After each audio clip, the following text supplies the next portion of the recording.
Hey guys, tonight we slip into shadows, past flickering torchlight and closed shutters, into the hush of a world that's holding its breath. The year is uncertain. The air smells faintly of damp wood and something else, something old, sour, and just a little sweet. A door creaks, a whisper escapes, and somewhere nearby, a man clears his throat. But he doesn't stop there. His cough grows, sharp and wet, echoing off stone walls. And just like that, you're in it. If this sleepy scroll through the past brought you peace, a like and a sub would mean a lot. No strings attached, unsubscribe anytime. Tell me where you're watching from and what time it is there. How are you feeling tonight? Let's make this a cozy little map across centuries, time zones, and states of mind. Now, lean back, breathe slow, and close your eyes. Let's slip quietly into the story. You're already awake when it starts, even though the windows are shuttered and the fire's long gone to ash. The hearth gives off that strange chalky smell of morning after smoke, but you don't dare move just yet. You've had that feeling before. The feeling that something shifted in the night. And if you stir too quickly, you'll break it open. There's a street outside your house, but you haven't stepped onto it in days. You've heard rumors. Everyone has. Rumors in the market. Rumors in the church. Rumors that slither under doors and curl up at the foot of your bed. Someone said there was a ship. Another said rats. Someone else said God. But it's not the rumors that keep you still now. It's the silence. You know what a town should sound like when it's waking up. Bakers calling, wheels clattering over stone, a dog chasing chickens down the alley. But today there's just the occasional creak, the groan of old beams adjusting to nothing. Until the bell rings. You don't know who's pulling the rope. The priest's boy, maybe? Or someone else who hasn't yet gone hoarse.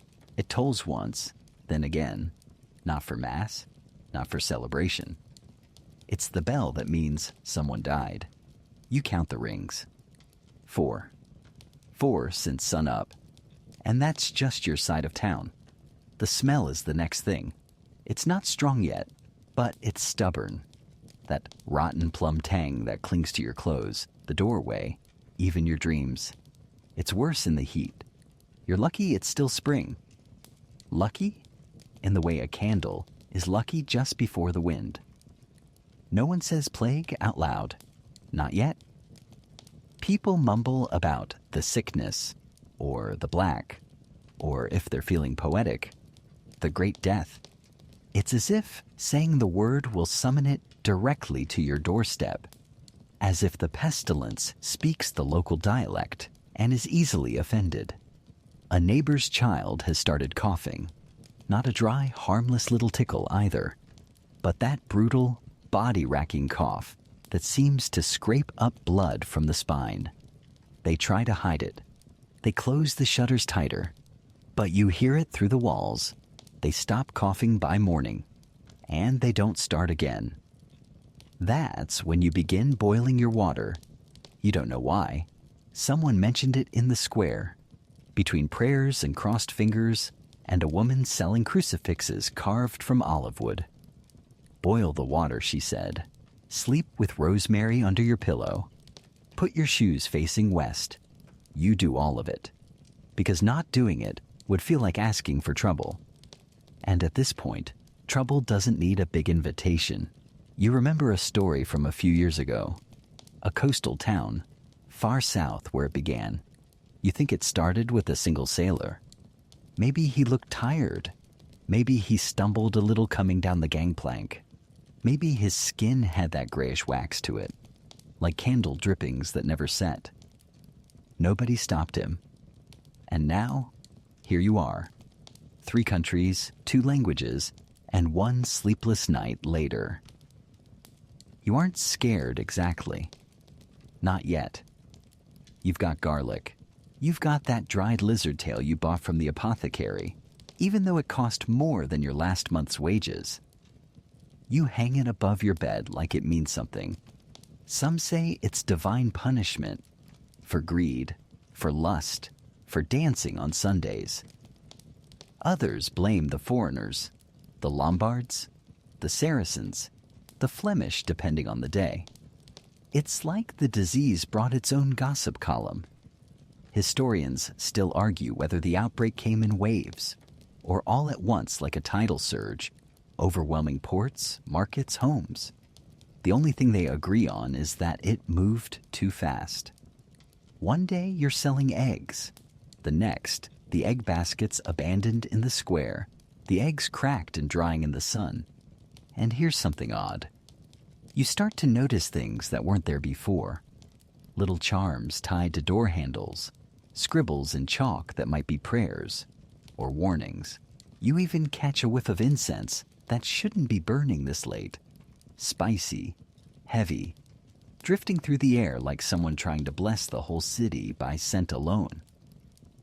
That night, someone screams.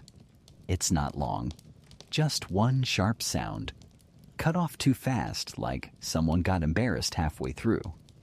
But it makes your skin crawl because it means someone saw something or lost something or both.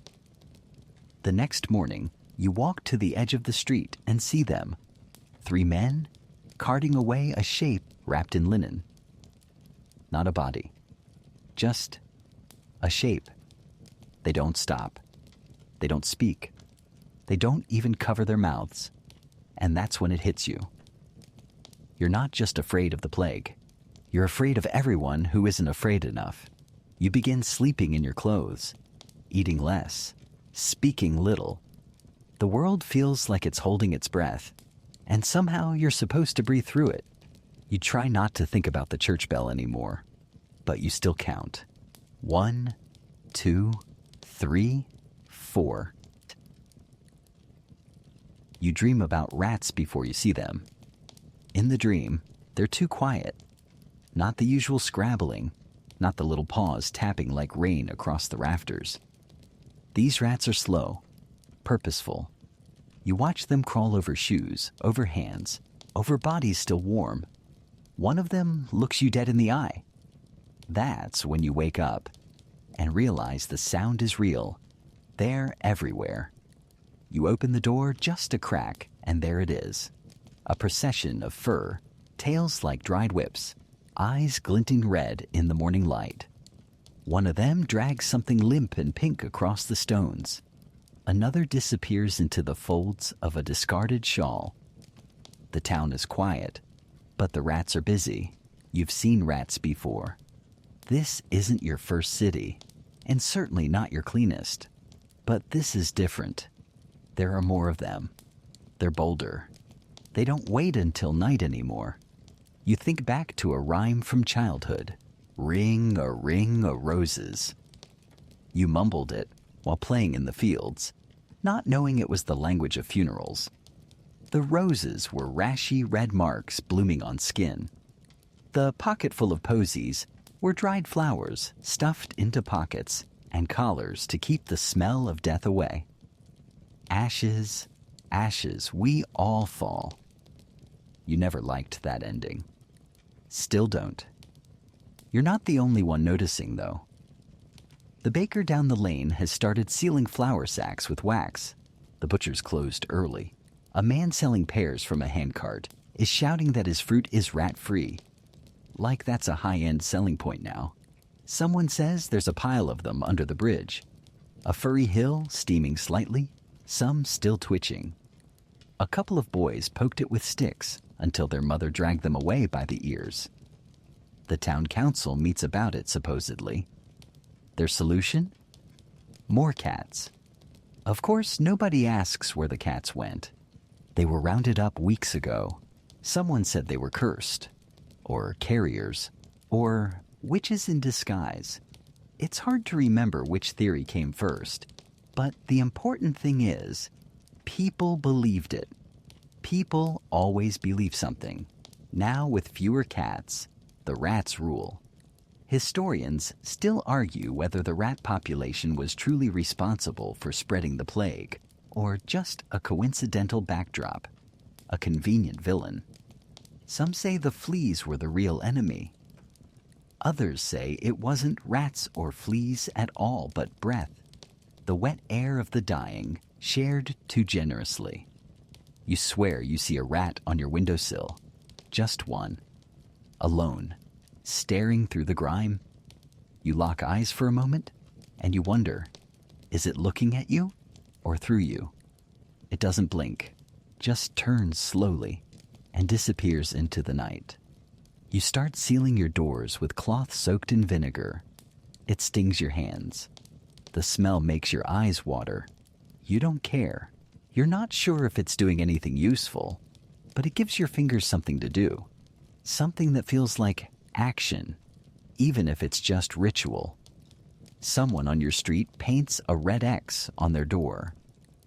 No one admits to doing it. The family inside hasn't been seen for days. The rats keep coming. You ask yourself strange questions now. What happens to a rat when it dies? Does it get a burial? Does it bloat? Do they eat each other? You try not to look at the piles gathering near the waste carts. A man in the market swears he can rid your house of them. He's got a sack, a pipe, and a grin like melted butter. You don't trust him, but you give him a coin anyway because what else is there? He blows a few sad notes and claims he'll return in 3 days. He doesn't. You think he's either rich or dead, and maybe both, if the rats caught him outside the bakery. You begin noticing how people move differently now. Quick, clipped, glancing sideways, eyes darting to corners, noses twitching for scent, like prey animals. There's something predatory about a rat, not in the teeth necessarily, but in the persistence. They don't need to be clever. They just need to be there all the time, watching, crawling, waiting. Your cousin says they've chewed through the floor of a monastery. You ask if he's joking. He's not. The monks moved upstairs. That's the solution. Flee upward, as if rats can't climb. You think about sleeping in the rafters. You don't tell anyone that you've begun dreaming of them again. This time they speak. Not in words exactly, but in little gasps and gnaws, like secrets traded in code. You wake up shivering, hand tucked under your pillow, and swear you hear them under the bed. You never look. There's a woman near the edge of town who swears the rats can smell your sins. She sells bundles of rosemary tied with red string. You buy one, not because you believe her, but because her hands don't shake when she speaks, and that's rare lately. You hang the bundle from the ceiling. The rats don't seem impressed. You consider poisoning them, but then you remember what happened at the mill. A boy tried to mix something toxic with oats, killed 3 pigs, and one unfortunate cousin who dipped his finger in. The rats somehow survived. You stop storing food altogether. There's no feast left to guard. Only dry heels of bread and a little cheese. You keep it wrapped tight in waxed cloth, and you eat only when the sun is highest, when the rats are too sleepy to climb. Sometimes in the very early morning, when the light is thin and silver, you think you hear them whisper. Or maybe it's just the wind in the cracks. Maybe it's just your breath. Shallow, careful, afraid to draw too much attention. Or maybe the dream was right, and the rats are listening. You smell him before you see him. Clove, myrrh, and something burnt. Like incense left too long over a flame. The scent slips through the alley first, followed by the creak of leather, and the low clomp of wooden soles. When he finally rounds the corner, you stop breathing. Not out of fear, not exactly. More out of confusion, curiosity. The kind of startled hush reserved for ghosts and nobles. He doesn't look like a doctor. He looks like a bird. A long curved beak juts from a dark leather mask, eyes shielded behind cloudy glass. His hat's wide and oddly clean. Gloves, gown, every inch of skin covered like a man afraid of the world, or maybe disgusted by it. You've heard whispers of these men. Plague doctors, they call them, sent to visit the homes of the sick, to chart the dead, to offer something like medicine and something closer to last rites. Some people say they're healers. Others say they're collectors sent by city council or death himself. No one says it to their faces. Not that you'd see their faces. The beak isn't decorative. It's stuffed with herbs. Lavender, rose petals, mint, cloves. Supposedly to purify the air, to keep the stench of rot from crawling down their throat and poisoning them. The belief is simple. Bad smells cause disease, so if you breathe in sweet things, you'll be safe. Historians still argue whether the beaked mask actually worked, or if it was just theatrical panic dressed as science. Either way, it left an impression. He passes your door without knocking. You peek through the shutter and watch him pause at a house 2 doors down. He taps once with a cane, not to open it, but to signal someone inside. The door creaks. There's no sound, no screaming, no prayer. Just the soft thump of boots and the hush of resignation. He reemerges with a small pouch and a slip of parchment. He marks the door with a black cross. A boy watches from the rooftop opposite, clutching a blanket. The doctor doesn't look up. You don't sleep that night because the mask keeps returning in your mind. Not the eyes, not the cloak, but that awful beak. Something about it feels mocking, not quite human, like death decided to get creative. You wonder if he can even see clearly through the glass, or if he's walking mostly on memory. By morning, you've decided he's not real. A nightmare, maybe a prank. Then you see another one. Different man. Same outfit, same smell. He passes silently, but this time you notice the bag he carries. Not a healer's kit, but a butcher's satchel. Bulging, stained. Hard to look at. You think of organs, of amputations, of hands pressed too long against infected skin. Later you ask around. Some say the doctors are charlatans, paid per body they record, not per life they save. Others say they're civic heroes, keeping the streets from drowning in corpses. There's a rumor they carry knives, not for healing, but mercy. Or silence. A boy in your neighborhood, too bold, too young, follows one of them down an alley and doesn't come back. 2 days later, the doctor walks past again. No boy in sight. No explanation. You don't ask. Instead, you start watching for the mask. It becomes a kind of weather forecast. If the beak appears near the bakery, stay in. If it shows near the well, boil your water twice. If 2 doctors are seen together, stay out of the square for at least a week. You begin to wonder what they look like beneath. Are they old? Pale? Are their eyes sunken from staring too long at suffering? Or do they sleep peacefully, knowing their masks will keep them safe? One afternoon, the wind kicks up and lifts part of a doctor's robe as he walks. You see boots, not expensive ones, not a noble, just a man, a little limping, a tear in one glove, and for a flicker of a moment, it comforts you, until he stops and turns toward your street. He doesn't walk forward, he just faces you, not close, not threatening, just waiting. The moment lasts too long. You pull the shutter closed. That night you dream of the mask again. Only this time, it isn't on his face, it's on yours. You stand over your own bed, looking down, listening to your own breath beneath the beak. You wake up drenched, the smell of cloves still clinging to your pillow. The next morning, someone leaves a small parcel outside your door. No note, no footprints, just a bundle of herbs, carefully wrapped, tied with red twine. You don't open it. You burn it. Not because you think it's cursed, but because you think it's well meant. And somehow that makes it worse. You begin practicing your own medicine. Garlic under the tongue, burnt sage in the corners. You even make a mask. Not with a beak, but a damp cloth tied across your nose. You try not to breathe too deeply when someone passes by. Someone says the doctors are leaving, that they've done what they came to do, or perhaps seen too much. You look out your window and spot one riding away. Horse trudging through the muck, the beak still strapped tight. You wonder if he ever removes it, even alone.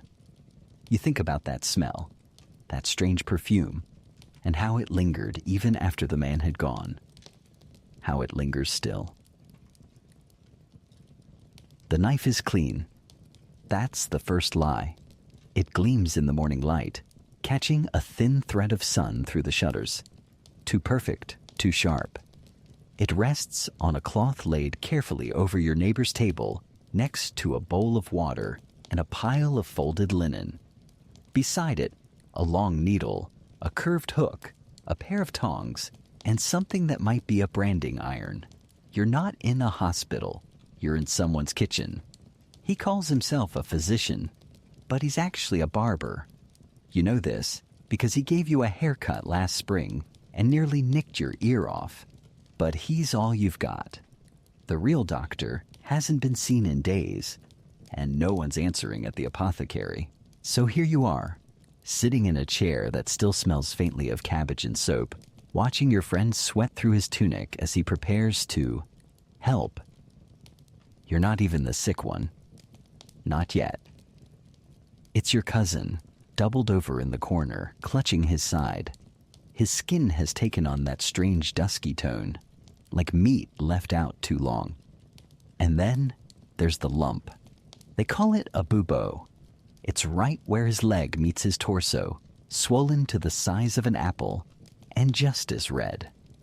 You try not to look at it. You fail.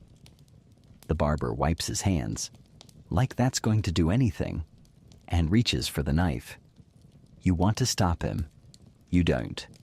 Because deep down, some part of you agrees. Maybe if you get the poison out, it'll save him. That's the theory anyway. Historians still argue whether bloodletting ever helped plague patients or simply sped up the inevitable. It was based on an old belief that sickness was a matter of imbalance. Too much blood, cut, too much bile, purge, too many ghosts in your gut. Pray, bleed, repeat. So the barber slices. Your cousin doesn't scream. He hisses. That sharp intake of breath like a kettle just before the whistle. The lump bursts. It doesn't pop like a blister, it tears. Black-red pus oozes out, thick as syrup. The smell is biblical. The barber backs away, not out of fear. Out of pride, he thinks he's cured him. You stay the night just in case. The bleeding slows. The fever stays. By morning, your cousin is cold and quiet, his skin slack. The lump looks smaller now, but only because he shrunk around it. You bury him with the sheet still stuck to his legs. The barber doesn't come to help. Next time, it's a boy from the tannery. He shows up at your door clutching his stomach, eyes wide and wet. His mother died the week before. His father's missing, and his skin is covered in strange purple blotches. You let him in. You don't know what else to do. You don't call the barber this time. Instead, you boil water. You tear up cloth. You make a sort of tea from dried elderflower because someone said it worked once on a coughing baby. You hold the boy's hand as he shakes. You sing to him, a tune you half remember from a lullaby. You're not sure if it's helping, but at least it doesn't hurt.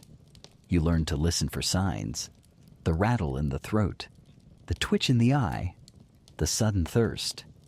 You keep vinegar near the door and rosemary in your sleeves. You make little charms out of string and bone, not because they work, but because they might. One night, you pass the barber's house. It's dark, too dark. The door is ajar. Inside, there are tools still out on the table. A bowl overturned. A streak of something dry and brownish across the wall. You don't go in. You go home and throw out your own knife. Instead, you learn about leeches. There's a man in the square who keeps them in a jar. Fat little things, writhing around like gossip. He says they're the answer. They suck out bad humors, he claims. They purify the blood. You watch him place 3 on a woman's arm, and they swell before your eyes. You ask him if it hurts. She says yes. You ask if she feels better. She doesn't answer. Later you try it. On yourself. Just 1 leech, just a test. It latches fast, surprisingly gentle, like a soft tug. You feel lightheaded. Not cleaner, but emptier. You let it fall off on its own. You never do it again. The street has a new sound now. The knock of wood on wood. People with sticks, tapping to test for hollows. For bodies behind doors. For plague, hiding where it shouldn't. It's strange how fast the healing business turns into hunting. You meet a woman who claims to be a healer. Not a barber, not a priest.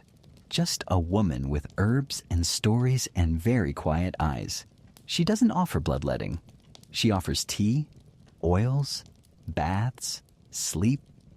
You want to believe her. She smells like thyme and old pages. You let her smear something on your chest. A thick green paste that burns just slightly. You don't cough that night. Coincidence? Maybe. She never promises anything. That makes you trust her more than anyone else. You visit again. You help her grind bark.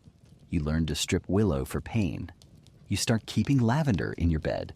You think, maybe this is healing. But one morning, her door is marked. You never see her again. And the barber's knife? You swear it's still sharp. You catch a glimpse of it weeks later, lying in an abandoned window. Glinting. Waiting. It's just a sponge, you tell yourself. A square of coarse cloth, soaked in vinegar, and some sort of bitter infusion, dangling from a stick, like it's about to bless you or curse you. Maybe both. The man holding it has the vague look of someone who used to be a priest, or perhaps just borrowed the robes. His hands are shaking. You open your mouth anyway. Not wide, not bold. Just enough for the sponge to reach your tongue and dab there, like a reluctant lover. The taste is awful. Sharp, drying, as if you licked an old coin that's been buried in the garden with regret. That's the cure, he says. You don't ask what it cures, or how, or why this man, who smells like boiled onions and candle wax, is offering it out of a chipped goblet in the middle of a silent square. He says it's sacred, says it purifies the mouth, the breath, the very soul, that it keeps the blackness from sticking to your tongue. You don't believe him exactly, but what if he's right? So you take another sip. This is the era of vinegar cures, wine steams, and burning bundles of aromatic weeds, hung in doorways like garlic against a vampire no one invited. Everyone has an opinion. Everyone knows someone who swore by it, and most of those people are now quiet under dirt. Still, vinegar is the favorite. It's sour, it's sharp, and best of all, it feels like it's doing something. When everything else is chaos, astringency becomes salvation. People gargle it, bathe in it, rinse their bedsheets in it. There's even a traveling peddler with a wagon full of Four Thieves vinegar, claiming it saved a band of criminals who robbed the dying without catching the plague. Historians still argue whether the Four Thieves ever existed. or we're just a clever brand created to sell scented acid to desperate townsfolk. Either way, the story lingers, sticky and sweet, like bad medicine wrapped in good marketing. You try soaking a cloth in vinegar and tying it around your face. It stings your nose, makes your eyes water. Your neighbor says that means it's working. Another neighbor says it means you've already inhaled the death and are expelling it. A third says nothing because she hasn't spoken since her husband collapsed. You start noticing that everyone smells faintly of salad dressing. The apothecary sells out of vinegar daily. There are whispers of people stealing wine and letting it spoil just to make their own batches. You consider trying it yourself, but your last attempt at brewing ended with something sentient growing in the corner. You give it another day. Meanwhile, the sponge comes back. Different square, different stick, same priest-looking man, or maybe his brother. You're not sure anymore. He doesn't speak this time, just offers it like communion. You kneel. The ritual becomes part of your week.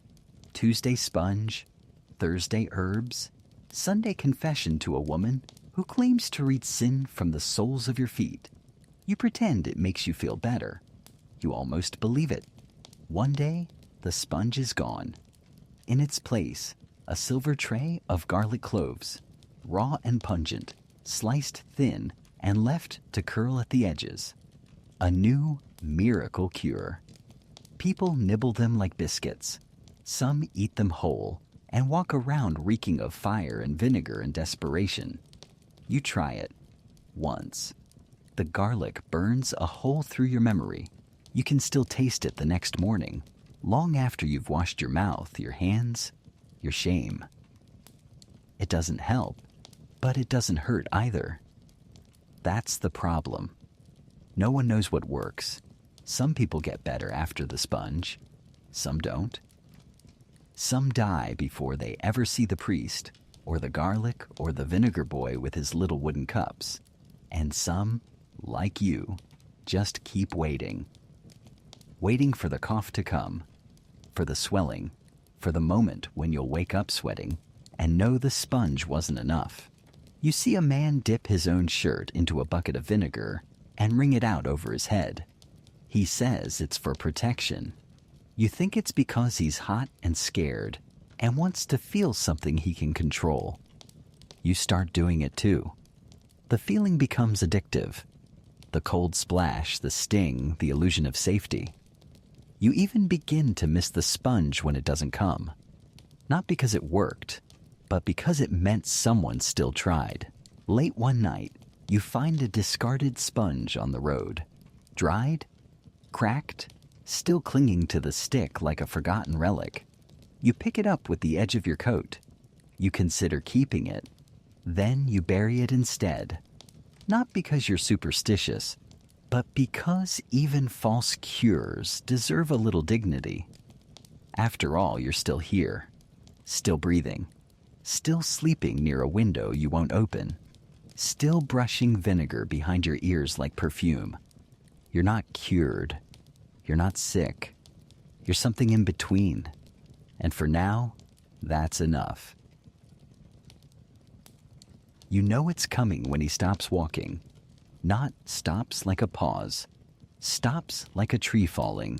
Your uncle, strong as a butcher, slumps down beside the wall like someone unplugged his spine. He doesn't speak, doesn't even blink, just leans against the stone, lips parted, eyes loose and glassy. You don't need a doctor to tell you. He's swelling. The bubo rises fast, almost blooming. You've seen it before, not this close. Not on someone whose laugh you still remember bit, but in others. That angry hot lump that seems to pulse with its own heartbeat. It's purple by dusk. By dawn, black. That's when they call the barber. Not because they believe he'll fix it. Because no one else will come. He arrives with his sleeves rolled and a fresh apron, which is the most hopeful part of this story. He sets down his bag with the same ceremony you've seen at a butcher's block. Then he pulls out his blade, a razor, thin, precise. He doesn't wash his hands. He doesn't even ask permission. You watch as he slices, one deep line right through the center of the swelling. The skin parts with a wet schlup, like stepping into a puddle in winter boots. What comes out is thick, oily, almost green. It bubbles. It hisses. It smells like metal and mildew and milk gone bad. Your uncle screams. You don't blame him. The barber wipes the blade on his apron. His third job today, he says. His wrist hurts. He mutters something about the city not paying him enough to keep coming back. You offer him a coin. He shrugs, says he's not here for that. You never find out what he's here for. By nightfall, your uncle is delirious. He speaks to people who aren't there. He sings a tavern song you haven't heard since the last good summer. Then he goes silent. He doesn't die until morning. The barber doesn't come back. You keep the room closed for 3 days. Vinegar burning in the corners. Rosemary tucked into the beams. You don't clean the chair. You don't touch the blood that dried in a strange spiral on the floor. You just sit outside, arms wrapped around your knees, waiting for the smell to fade. It doesn't. They say the barbers are better than the surgeons, if only because they charge less and bleed faster, and at least the barber shows up. Surgeons, those precious few, have mostly fled to the countryside, or died, or been locked in their own homes by frightened relatives. You see one, once, a man with fine boots and silk gloves, rushing through the square with a mask half on and a bottle of spirits swinging from his belt. He doesn't stop when a woman calls to him, doesn't even glance at her, just keeps walking. You understand. You hate it, but you understand. There's another kind of man making house calls now. Not a doctor, not even a barber, just a traveling surgeon with a thick accent and a wagon full of tools. He's not registered anywhere, but his card says healer of fevers, wounds and broken hearts in beautiful blue paint. You don't trust him. He treats a boy on your street, cuts open a bubo, pours in burning wine, bandages it tight, and tells the mother to pray. The boy dies that night. 2 days later, the man's cart is gone. Historians still argue whether lancing the buboes actually improved survival rates, or if it simply accelerated suffering. Some reports suggest that draining the swelling relieved pressure and fever. Others claim it introduced new infections. In a world without gloves, sterile tools, or soap, it's a gamble either way. But everyone keeps doing it, because doing nothing feels worse. You hear about a man who tried to cut the swelling out before it surfaced. Took a knife to his thigh the second he felt a cramp. Bled to death in his hallway. You hear about another who swears by scalding water and rose thorns. No cutting at all, just sweat and prayers. He survived. For now. You keep a knife near your bed, just in case. You never sharpen it. The most disturbing part isn't the blood or the screams, or even the silence afterward. It's the look in the barber's eyes. Not cruel, not kind, just done. As if he's already seen the end of the world 3 times this week, and you're just another chapter. You think he used to be a good man. Maybe he still is. Maybe too tired to know the difference. One evening, you see him sitting outside his door, hands stained, blade in his lap, eyes fixed on the cobblestones. You nod. He doesn't nod back. You walk on. You pass a wall with 6 chalk crosses, then 8. Then a red X. Someone's lanced the wrong house. The air smells like vinegar and ash, and something sour beneath it all. You pull your collar up. You check your arms for swelling. You try not to think about your uncle, or the boy, or the woman calling for help as the doctor passed her by. You tell yourself you'll never call the barber. but you keep a clean rag just in case. And sometimes when your throat aches and your sweat runs hot, you listen for his knock, and part of you hopes he still remembers your door. You hear them before you see them.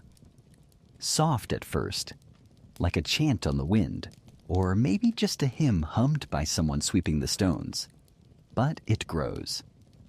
A low rhythmic thud, like drums muffled under layers of cloth. And then the voices, cracked, nasal, soaked in something between grief and ecstasy.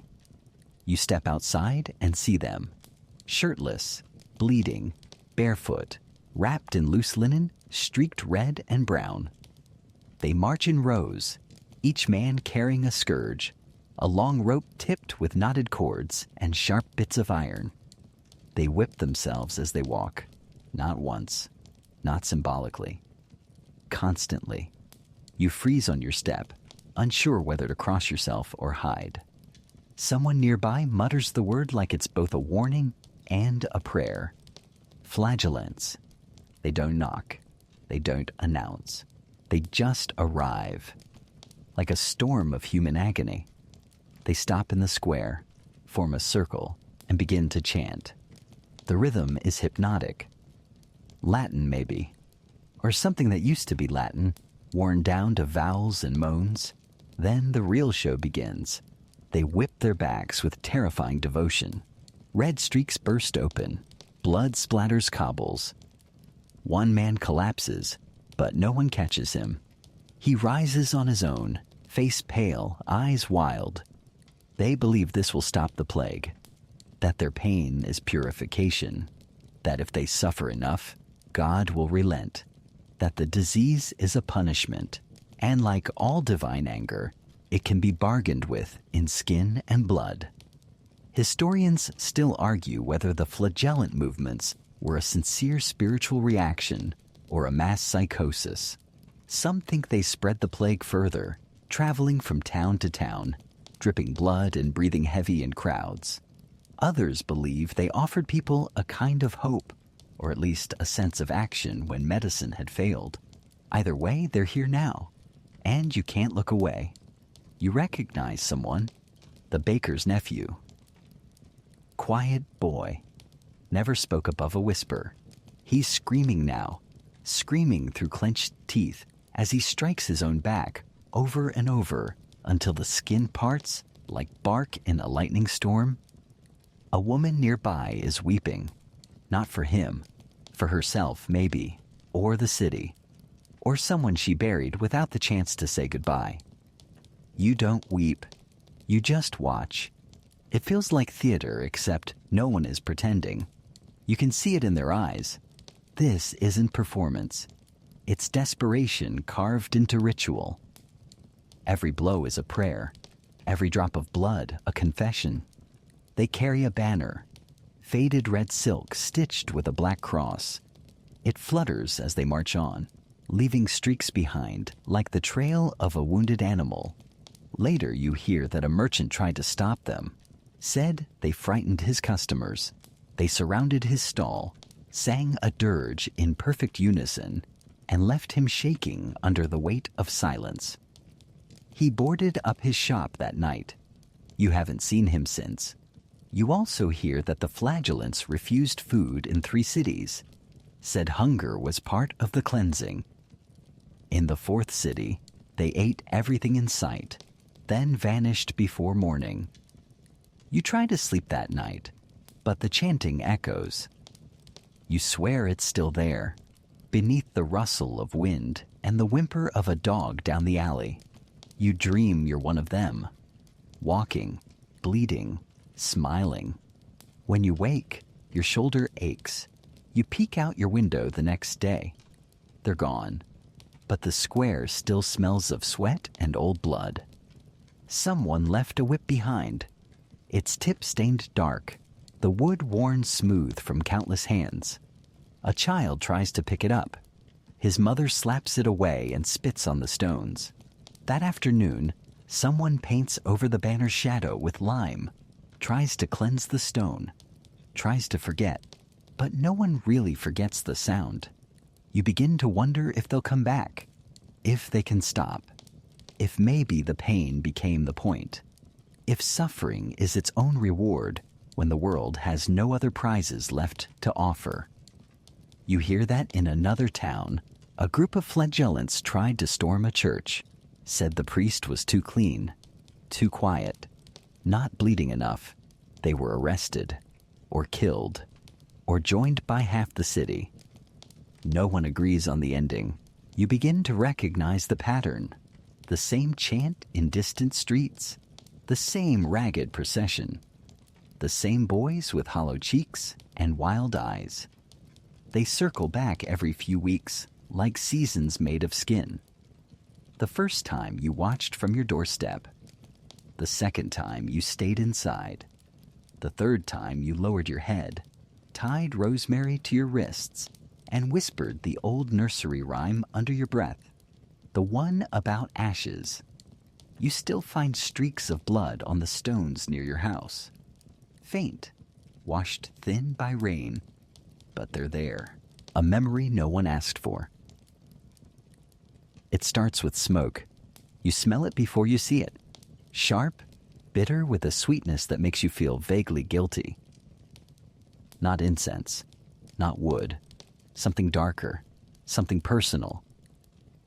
You follow the scent to the edge of the street where a man in a leather apron is pouring oil onto a pile of furniture, tables, chairs, mattresses, clothes, even a baby's rattle, scorched and split. Everything is stacked in the middle of the road like a bonfire for forgotten birthdays. And then he lights it. The flames leap up so fast it sucks the breath out of your lungs. Everyone steps back. No one protests. Because this is the new cure. Fire, not candles, not smoky herbs, not the old perfumed masks. Real fire. Tall and loud and unapologetic. Fire that eats the memory of whoever died inside that house. The man someone said he used to be a cook stokes the blaze with a long iron poker.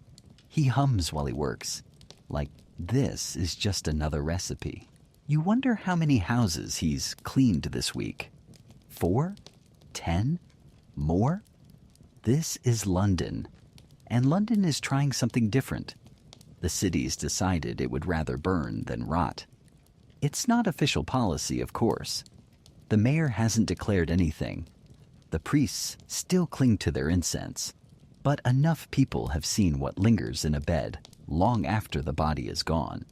Enough people have watched rats crawl out of wardrobes and drag disease like ribbons behind them. So now, fire. Historians still argue whether these burnings slowed the spread or simply made people feel better. There's no data, no charts, no control groups, just flames and the silence that follows them. You watch as the mattress ignites. The springs groan. The baby rattle catches at last, flares up blue, then vanishes. Someone behind you crosses themselves. The man turns and nods once. Not to you, to the fire.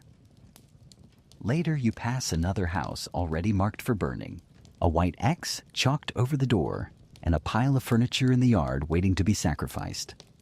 The family is gone, moved out, moved on, or buried. There's a kind of logic to it. If the air is poisoned, burn the air. If the walls remember sickness, make them forget.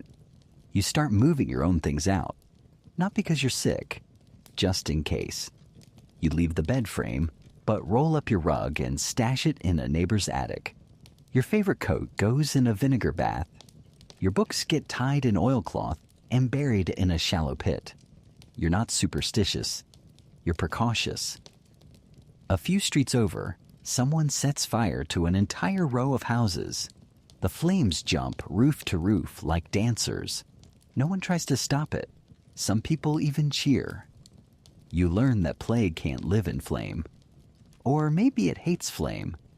Or maybe people just like watching something die that isn't them. You hear the phrase cleansing fire more often now. Some start pre-burning rooms, a fireplace in the center of the floor, surrounded by their sickest linens. Others boil pitch and paint their walls with it. Protection by suffocation.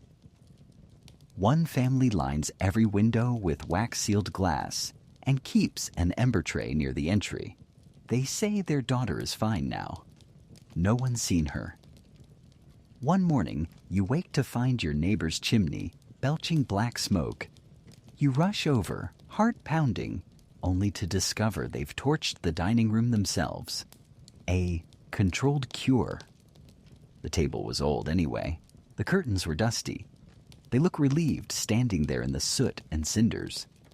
Lighter, as if they've shed more than just possessions. You ask if it helped. They shrug. We're still here. That night you dream of fire crawling up your legs, not burning, just climbing. Slow and warm and too close. You wake sweaty and half smiling, uncertain whether it was terror or comfort. You start lighting small fires before bed. A bit of cloth, a lock of hair, a prayer written on scrap parchment. It smells like safety now. One afternoon, a man with a wheelbarrow full of sulfur tries to sell you a home fumigation kit. He's got bells on his sleeves and a pitch like honey. You decline. The next day, you hear he lit someone's barn by accident. Or maybe not by accident. You keep your distance, but you do buy extra oil.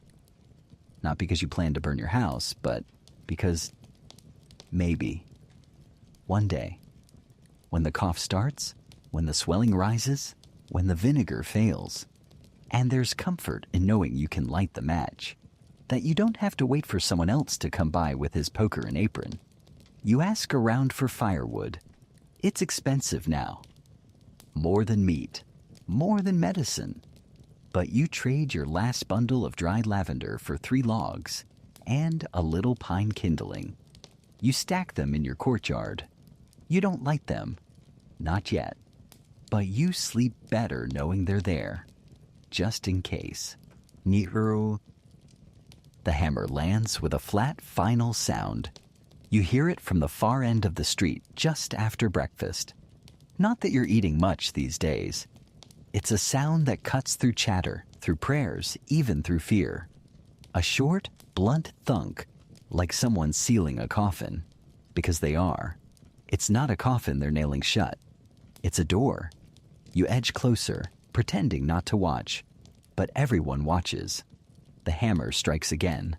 A second nail, then a third. Someone inside the house whimpers. It's a child, maybe. Or an old woman. It's hard to tell. There's a man holding the hammer. Broad-shouldered, red-faced, sweating like this is just another chore. Behind him stands a priest, lips moving. Not praying, just murmuring. He won't meet your eye. You realize, after a moment, that the house is being quarantined. Not politely, not with a note or a ribbon or a friendly suggestion. They're sealing it shut. From the outside, no one leaves. No one enters. The family inside is sick. Or maybe not. Maybe just suspected. Maybe someone sneezed too loudly at market. Maybe someone's cousin's wife had a rash. Doesn't matter. The city's made up its mind. The window shutters are nailed too, just to be safe. They stuff wool around the cracks. The last sound you hear from the house is a cough, and then silence. You don't know how long they'll leave it. 3 days? 7? Until the noise stops? Until the smell starts? Historians still argue whether plague quarantines actually worked, whether isolating households slowed the spread, or simply trapped families with no hope of survival. The term quarantine itself comes from 40 giorni, 40 days. A biblical number. A guess. A hope wrapped in math. You start looking at your own door differently. Every creak makes you flinch. You imagine the nails, the hammer, the sudden stillness. You move your bed away from the front wall. You start sneaking food to the family across the alley. A loaf here, a cup of broth there. You leave it near their well at dawn. You never see who takes it, but it's always gone by midday. You learn the signs of an impending seal-up. Sudden visits from officials, more vinegar in the air, a priest who keeps touching his rosary. You pretend not to notice when someone chalks an X on a neighbor's stoop. You pass a boy one day, 10, maybe 11, crouched near his own front door, trying to pry out a nail with a spoon. His eyes are red, his voice hoarse. He whispers that his sister's inside, that she's thirsty, that no one's come in 2 days. You don't know what to say. You drop your last apple beside him and walk away. Quarantine houses start to feel like islands, silent, dark, shrinking. People avoid walking near them. Children cross the street. Some folks spit at the walls, afraid the building itself is infected. Others stop to pray outside. You hear rumors of people faking symptoms just to avoid the work camps, of coughs exaggerated, fever painted on with beet juice. Some call it cowardice. Others call it mercy. Either way, they end up nailed in just the same. You hear about a woman who pretended her husband had the plague just so she could live alone in peace. They say he wasn't even sick, just loud. He died 4 days later from the plague. Probably. You don't tell anyone you laughed when you heard that. You learn that not all quarantines are official. Sometimes neighbors do it themselves. A family leaves to fetch water, and by the time they return, their door is bricked shut. The message is clear. Don't come back. They leave that night. You think about leaving too. But where would you go? You write your name on a slip of parchment and hide it under a loose floorboard just in case. You don't know what you're preserving. Maybe your story. Maybe just your handwriting. The next morning, someone pounds on your door. You freeze. But it's just the baker, delivering bread. You don't remember ordering it. He doesn't say much, just hands it over and leaves. There's a scratch across his cheek, a welt on his hand. You don't ask. The bread is warm. You eat it slowly. That night, someone down the street is sealed in. You know them. They had chickens. A little boy with a missing front tooth. A girl who braided her hair with blue ribbon. You'd never spoken more than 10 words to them. But you remember the smell of soup drifting from their windows. You listen to the nails going in. 1, 2, 3, and then nothing. You start sleeping with a candle lit. Because what if they come at night? What if they mistake a bad dream for a fever? What if someone whispers your name to the wrong ear? You practice holding your breath in the mirror, just in case. You practice smiling, laughing, pacing your room like a healthy person would. You get very good at pretending. You hear someone say that people have begun nailing themselves in. To be safe, to be alone, to be sure. You wonder if it's better that way. You wonder if you'll ever open your door again. There's a silence after the meow. Not just any silence, a held breath kind of silence. The kind that presses against your skin like humidity before a storm. It crackles with meaning, but no one names it.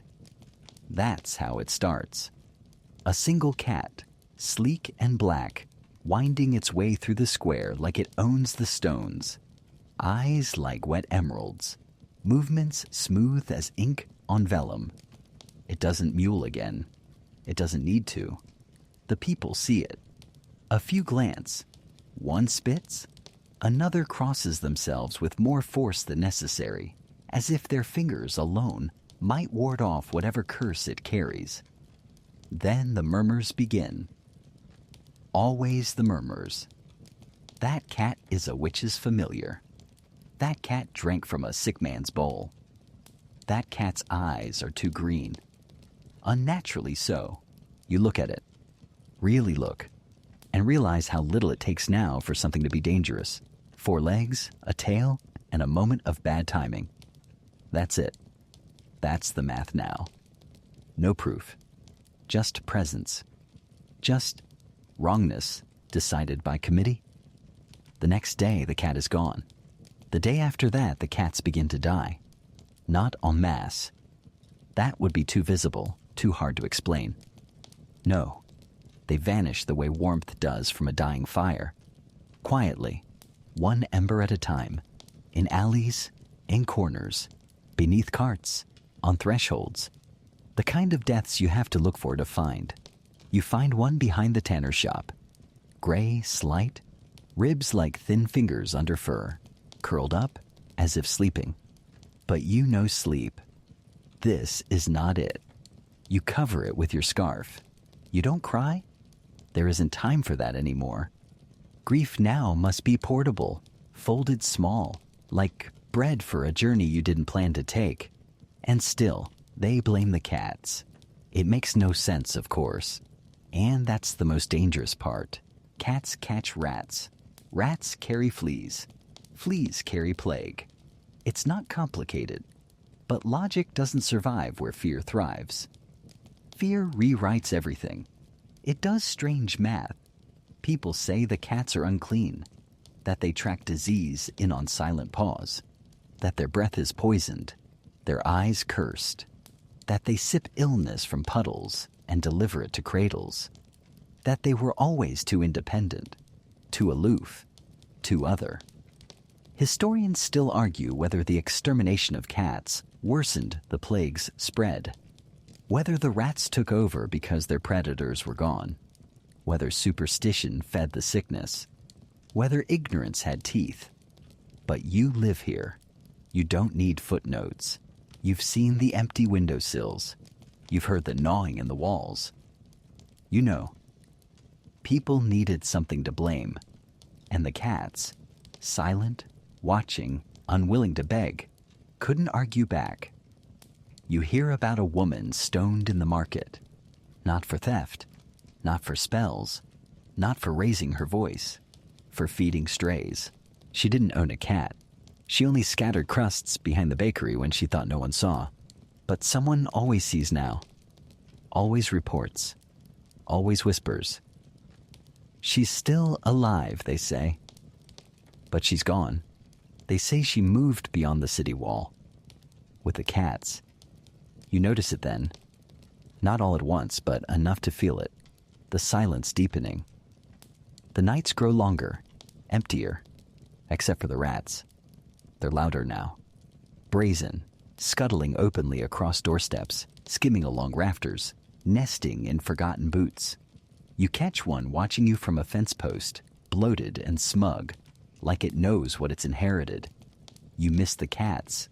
And you're not alone. There's a girl in the alley who wears a cat's bell on a red ribbon around her neck. She never speaks, just walks slowly, like someone listening for paw steps only she remembers. You see her crouch beside a barrel, whistling softly. Nothing comes. She waits anyway. One night, you leave a scrap of meat by your door. You don't speak of it, don't even think it fully.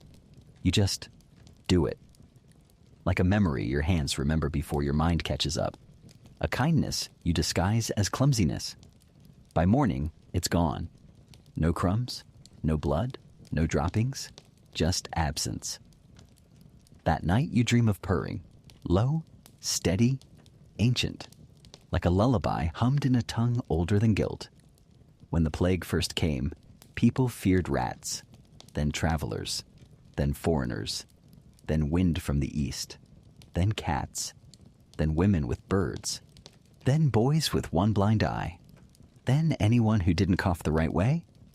The rules shift weekly. The fear never does. You see a man carrying a sack down an alley.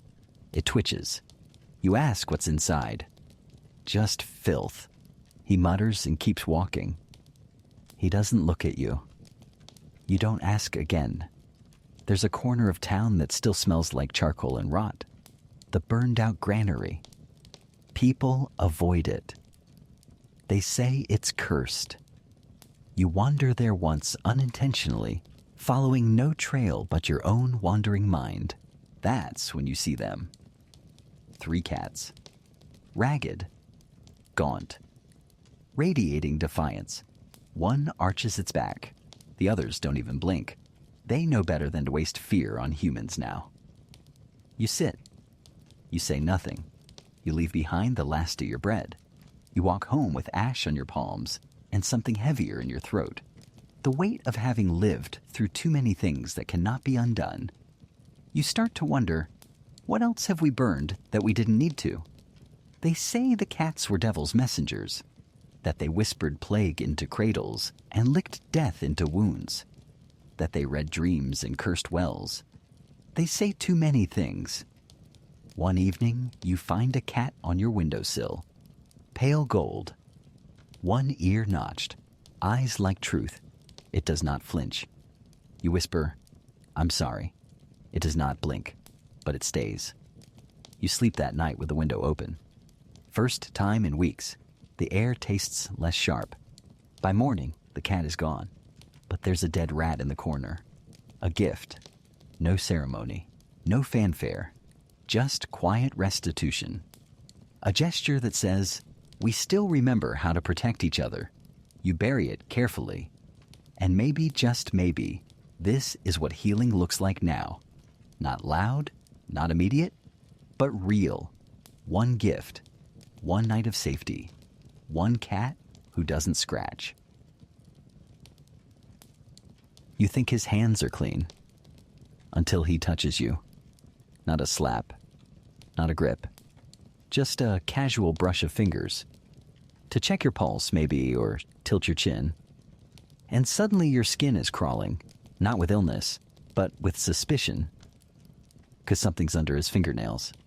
Not dirt, not ink, just death. That dry, sweet, sour scent that trails him like a shadow. The plague doctor's gloves may look theatrical, but this man wears none. His nails are cracked. There's a smudge on his sleeve that wasn't there yesterday. You want to ask if he's washed.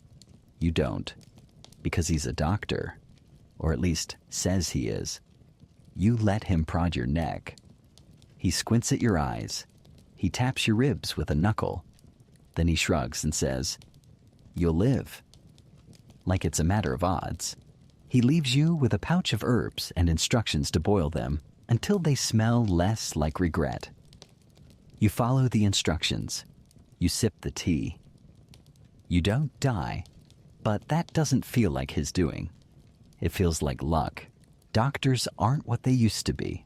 Most of the university-trained ones fled early, gone to their country estates. Those who stayed are exhausted, confused, and increasingly wet. Sweating through their robes, their faces slack with something beyond fatigue. You begin to suspect half of them are drunk. You see one collapse in the middle of the square. He doesn't fall gracefully, just folds down like a puppet whose strings were snipped. The crowd watches. No one helps. He's dead by evening. You ask his apprentice what happened. Overwork, he says. Then he wipes his hands on a cloth that's already stiff with blood. Historians still argue whether the doctors helped or hindered, whether their presence offered real medicine or just a false sense of order. Some say the mortality rate was the same whether a doctor was present or not. What's undeniable is this: the filth traveled with them. The older doctors wear long coats that haven't seen a wash since the first snowfall. The hems are sticky. The seams are stiff. You try not to stare at the dark smudge near one man's elbow. That might be ink, or something worse. They don't clean their tools either. Not between patients. Sometimes, not even between days. A scalpel used on a plague sore is wiped on a sleeve. A needle goes from one arm to another with only a flick of the wrist. The concept of germs doesn't exist yet, but you know something isn't right. One woman insists on washing the doctor's hands before he touches her son. She brings a bowl of lye and a scrub brush. He laughs until the boy starts coughing. Then he goes quiet. The boy dies. The mother doesn't. She never lets another doctor through her door. You hear rumors of a doctor who does wash, lives by the river, boils his bandages, scrubs his floors with ash. People line up outside his hut like it's a chapel, but his fees are impossible. A hen, 2 loaves, a bottle of wine. And that's before he sees you. You consider selling your last candlestick. Instead, you start doing what the midwives do. Clean with vinegar. Wash with boiled water. Use linen once and burn it? You stop trusting the men in black coats. You start trusting the women in aprons. They don't pretend to know everything, but they know how to wash. A friend tells you about a new doctor in town. Young, quiet, smells faintly of pine. You meet him. He doesn't have a beard, doesn't wear a mask.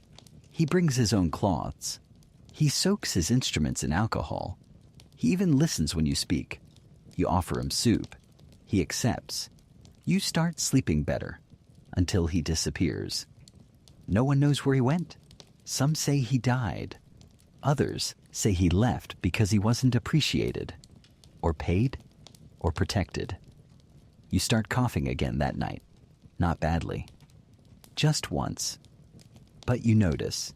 You spend the next day cleaning everything. Your bed, your hairbrush, even your shoes. You scrub your doorknob with salt. You boil your combs. You burn the scarf you wore to the square. You check your hands constantly. You catch yourself whispering to them. Clean. Stay clean. Because you've seen what happens when they aren't. A doctor kneels in the mud to help a child. His hands are shaking. He presses a rag to the boy's mouth. Blood seeps through. Then the doctor wipes his fingers on his own cheek. You flinch just watching it. He doesn't notice. You wonder if he ever did. You've tasted worse things, but not many. The so-called plague water slides down your throat like sour wine laced with rusted nails. It scalds, it clings, it lingers. Like a bad omen you accidentally swallowed. The woman who handed it to you wore 3 rings and no shoes. She said it had sage, vinegar, dried toadskin, wormwood, and something else. Then she looked away. You didn't ask. You drank. Because at this point, it's either this or nothing. Either swallow hope or choke on silence. She swore it saved her sister and her sister's goat. The goat, she added in a reverent whisper, had been very sick, as though that detail might tip the scales of your doubt. You nodded politely, then spent 3 hours wondering if goat-based medical studies were the new standard. Still, you drink again. The taste never gets better. But desperation teaches a strange kind of tolerance. The water isn't consistent. Some days it's the color of weak tea. Other times it's green as envy. One batch came out thick and black, like ink poured from a cursed well, and the apothecary claimed it was strong enough to cure a curse, a fever, and a broken heart. You've got at least 2 of those, maybe 3, depending on how you count the thing with your ex, and the letters you never burned. So you sip. You weren't planning to, but you see the cart outside the baker's stall. Rough wood, peeling paint, bottles lined up like promises. Each one sealed with red wax, tied with string. A hand-painted sign reads, "Guaranteed to prevent buboes and bad dreams." You're not sure which is worse. You ask what's in it. The man behind the cart smiles with too many teeth and says, "A little magic, a little mercy." You buy it anyway, because someone in the square did. And they're still standing. You hear of a widow who brews her own. Wine boiled with rosemary and thyme, laced with strips of linen dipped in holy water. She drinks a cup every dawn and has outlived 2 outbreaks, 3 husbands, and a lightning strike. She also keeps 12 cats and says the stars hum lullabies when she's alone. Historians still debate whether these waters helped at all. Some say the herbs soothed inflammation. Others insist it was the alcohol, dulling fear, silencing the mind. A few claim it was theater, ritual, a way for trembling hands to do something, anything, besides fold in prayer. You look at the bottle you just emptied. There's sediment at the bottom, thick, waxy, gray. You stare at it a moment too long, then place the bottle on your shelf, not as trash, as talisman. That night you sleep quickly, not because you feel better, but because you've acted, you've participated, and that feels like power, however small. The next day, you try a different recipe. This one involves crushed pearls, amber lemon peel, and blind faith. It costs more than a good pair of boots. You take a spoonful. The taste is chalk, ashes, and wilted flowers. You give the rest to your neighbor. She thanks you like you've given her diamonds. She's dead by the weekend. You try not to connect the dots. Instead, you turn to another vial. This one thinner, rust red, faintly bitter. It tastes like what the inside of a knight's helmet must smell like after battle. Metallic, sour, tinged with sweat and regret. You gag, then finish it, because someone else survived. Someone else drank it and didn't die. And in times like this, that's all it takes. Survival becomes endorsement. That's the part no one says aloud. Every remedy is a testimony. One living body becomes proof. Nobody asks about the 20 who tried and didn't make it. You begin crafting your own. Carefully, obsessively, you boil rose water, mint, vinegar, garlic. You mutter words your grandmother taught you. You don't know what they mean, only that she whispered them when she was afraid. You sip. You wake up dreaming of frogs. Green, luminous, whispering secrets in a language that feels like your own name turned inside out. You take it as a sign. You add frog to the next batch. Just a leg. Just in case. You give it to your cousin. He turns green. Vomits. Then wipes his mouth and asks for more. Because we're all desperate now. You start writing your recipes down. Not for glory. Not for science. But in case someone else survives and wants to know how, you keep the pages beneath your bed, in a wooden box that smells like time and fear. The ink runs in places. The pages curl. You press lavender between them, for luck. You hear whispers of a perfect potion, brewed by monks in the hills. Only a single drop needed. One drop, and you're safe for a year. You never find it. But you buy a bottle from someone who bought it, from someone who met a man who once saw a monk on a road. It tastes like wine left in a boot. You drink every drop, and then you laugh, because you've become what you once rolled your eyes at, a true believer. You who used to quote scholars and scorn superstition. You who swore by soap and clean linens and common sense. Now you're boiling petals under moonlight and whispering to jars.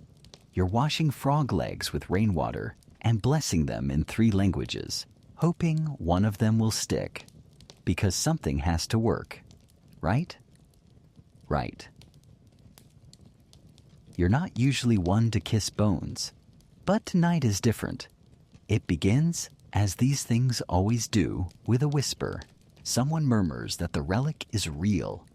Not metaphor, not symbol, but real. That it came from Rome. That it touched the actual literal hand of Saint Sebastian himself. You're not entirely sure who Saint Sebastian is, just that he was pierced with arrows, refused to die, and somehow became holy through endurance. That part feels relevant. They say the relic is a finger, a real one. Yellowed bone wrapped in linen, encased in gold and glass, anointed with oil until it smells less like death and more like devotion. Carried here by a wandering friar, one who walks with a limp and never meets your eye, as if afraid you'll see the doubt behind his story. The church is full by dusk, bodies pressed shoulder to shoulder, breath to breath. It's ironic given the plague. But irony has no place here, not when fear is in the room. And fear is always in the room now. Hygiene dissolves beneath holy urgency. People chant and cough in equal measure. You hover near the back. The reliquary sits on the altar, surrounded by 100 candles. It glows like something sacred, but to you it gleams more like bait, a gleam designed to draw the desperate. One by one the sick approach. They kneel. They touch the glass. Some weep, some whisper, some just lean close enough to feel the warmth radiating from centuries of belief. Then someone kisses it. It's quick. A light press of cracked lips against polished gold. But it changes everything. After that, everyone starts kissing it. Like dominoes, like contagion, like need. You think about leaving, about scoffing, about rolling your eyes and returning to the safety of your bed and your skepticism. But then you see the baker's son.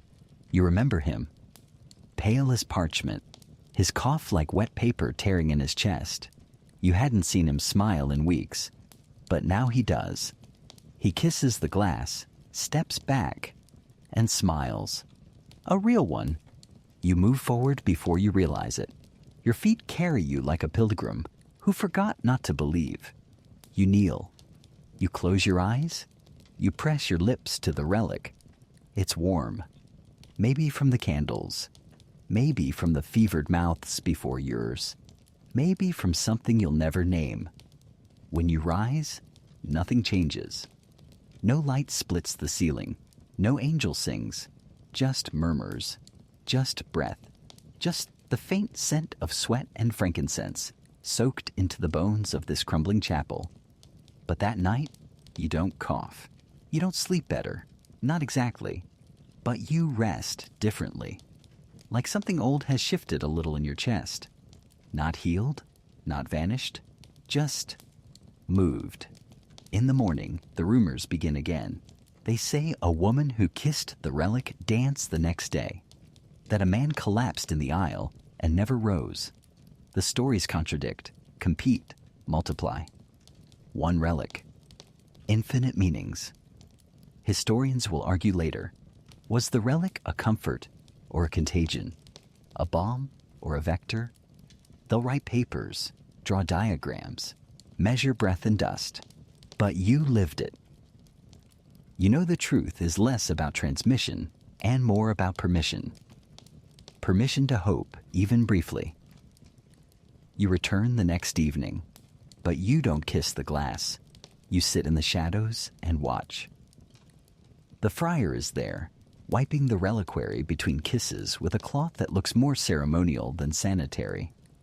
He sweats under the candlelight, sings something in Latin, off-key. He looks tired, but his hands move with the certainty of ritual. You wonder if he believes. You wonder if it matters. There's a rhythm to it now, a theater.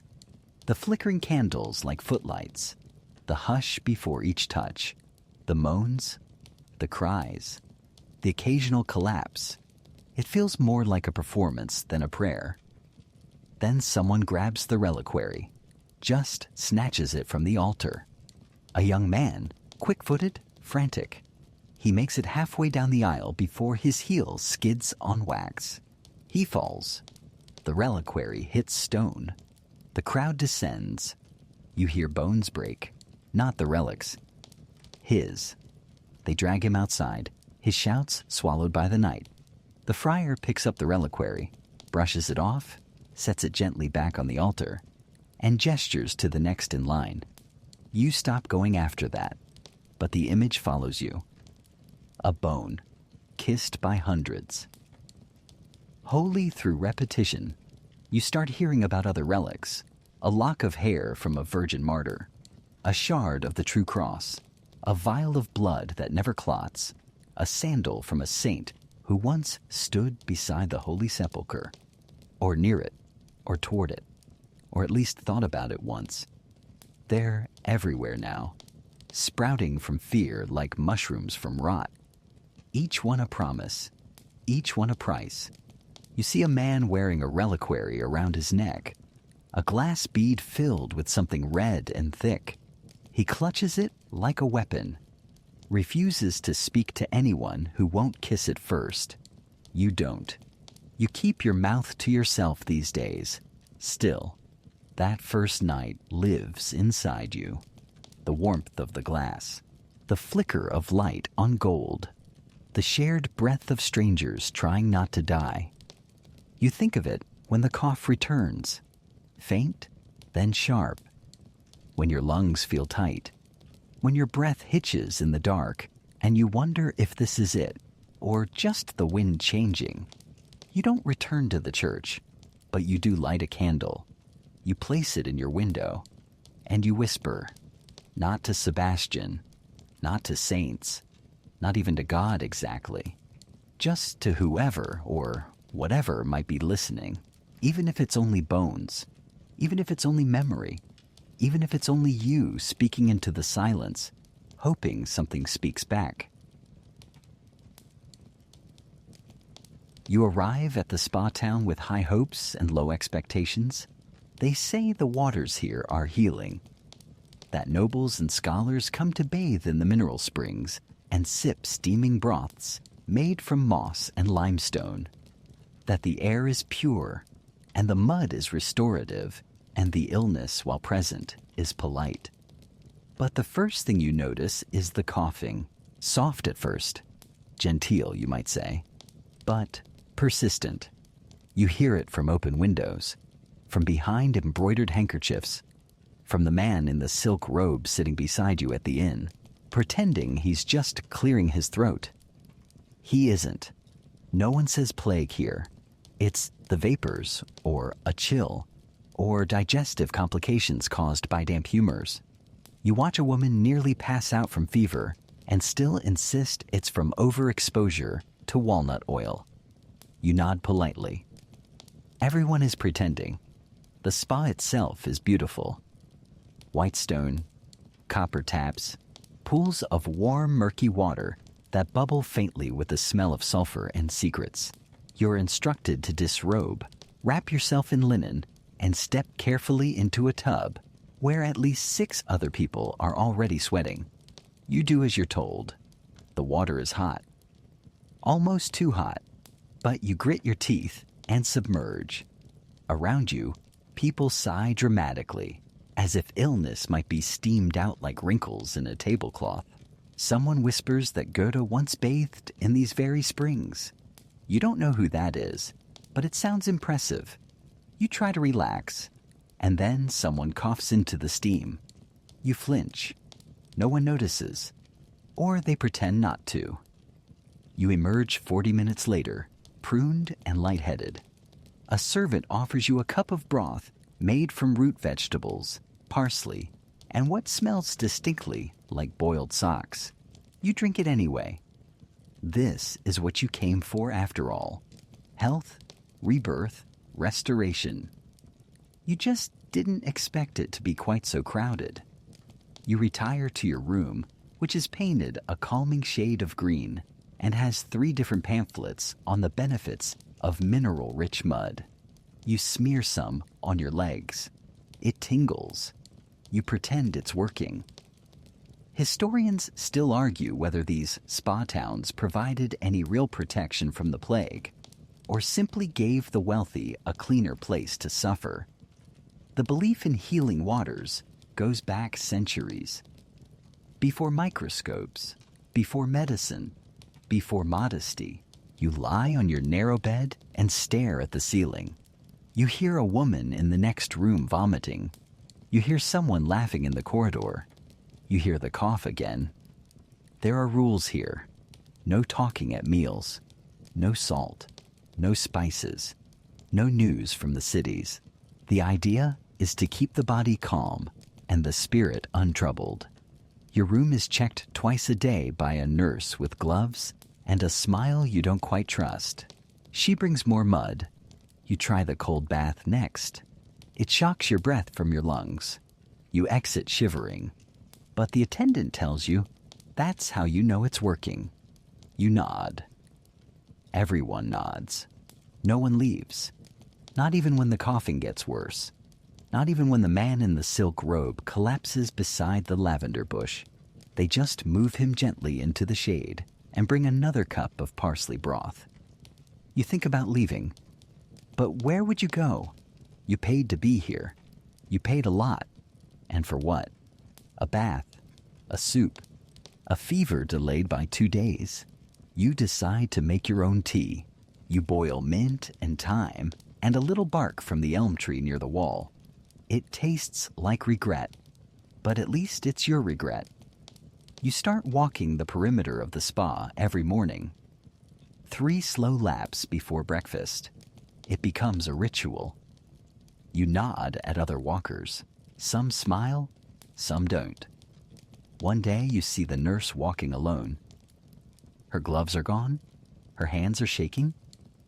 You say nothing. You return to your room. You smear more mud on your chest. You draw a bath and pour in all the salts you've hoarded. You drink your tea. You whisper a small prayer to no one in particular. That night, you dream of floating. Not in the bath, in a great sea of warm, cloudy water, surrounded by voices that speak in bubbles and breath. When you wake, your skin smells faintly of iron. You dress slowly. You walk past the breakfast table, where a new guest now sits in the silk robe. You never saw the old one leave. You nod to the staff. You step outside. You breathe deep. You smell sulfur. You keep walking. You don't look back. You're lying very still when the chicken walks in. You don't move. You barely breathe. Not from fear. You're well past fear by now, but from the kind of stunned resignation that comes only after your dignity has been whittled down to splinters. It's not a hallucination. You're almost sure of that. Your fever isn't quite high enough for hallucinations. Not yet. And besides, the chicken is too loud to be imaginary. You hear its claws click across the floorboards, deliberate, disapproving. It makes a low, grumbling cluck as it hops onto the stool beside your bed, like it's seen better patients.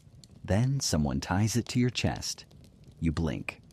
The woman doing the tying is brisk, serious, no nonsense. She smells of smoke and nettles. Her hands are strong. She says something about drawing the heat down and how chickens are good for extracting fevers. The chicken looks just as confused as you feel. It tries to flap. She tightens the knot. "It'll help," she says. You don't believe her. But that's become a familiar pattern, hasn't it? This is your third opinion in as many days. The first was a barber surgeon with stained hands and a fondness for sharp things. He wanted to lance your side again, despite the fact that there's nothing left to lance but skin and prayer. The second was a midwife who gave you beer steeped in burnt bread and insisted the stars were clustered wrong. You weren't sure what that meant, but she seemed deeply offended by the constellation of your fate. Now it's the chicken's turn. You lie there. The chicken perches. You both do your best not to die. This is what medicine looks like now. A slow parade of contradictions held together by string, hope, and local gossip. Everyone's trying something. No one agrees on anything. And somehow, you have become the proving ground for every theory and wives' tale within 10 miles. You're not even surprised anymore. You once saw a man smear beetle shells across his belly, then swallow honey until he passed out. Another woman bathed in urine daily, warm if possible, and swore it drew out the evil. One neighbor swore by garlic.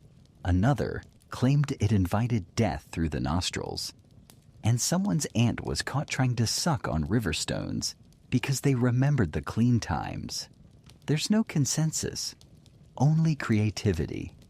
Historians will one day write about the tension between learned physicians and folk healers during plague years, about how those with Latin diplomas and ivory tools lost the trust of the sick, while the midwives, herbalists, and bone setters, barefoot and blunt, rose in their stead. They'll speak of superstition and primitive remedies, but they'll miss the truth that the sick didn't care who you were, only that you stayed, that you touched them when no one else would. And then there was that one man. You met him once, just once, weaving through alleys with a bag of feathers, a fur cap too big for his head, and a grin that looked 3 days past sanity. He claimed the secret to plague immunity was boiled apples and aggressive sunrise dancing. He demonstrated. You did not join, but you did laugh, and for a moment, laughter felt like a cure.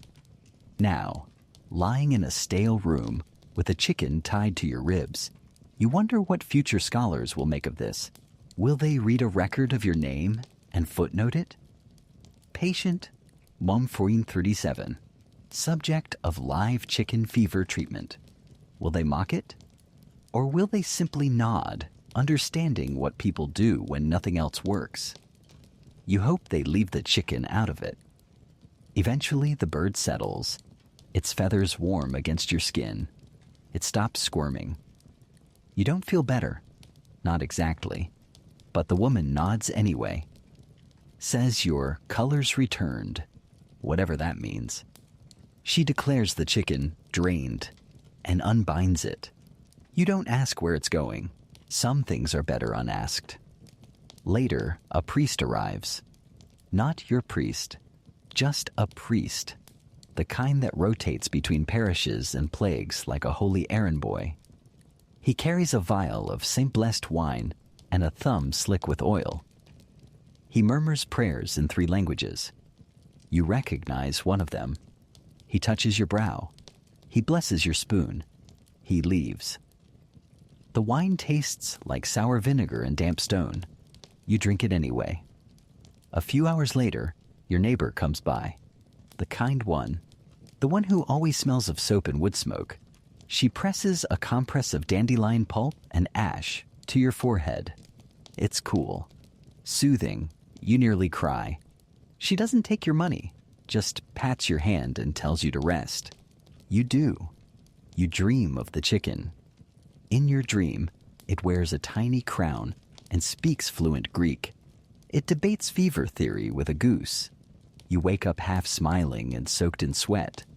Maybe that means something, or maybe it doesn't. You learn to hold both truths in your hands. One healer says you must sweat it out. Another says, cool your blood. One says eat garlic. Another says avoid it like poison. One says eggs absorb disease. Another insists they feed it. So you try it all. You sweat, you sleep, you sip. You pray not neatly, not with structure, just the kind of desperate muttering that passes for hope now. You chew roots that numb your tongue. You let strangers whisper spells.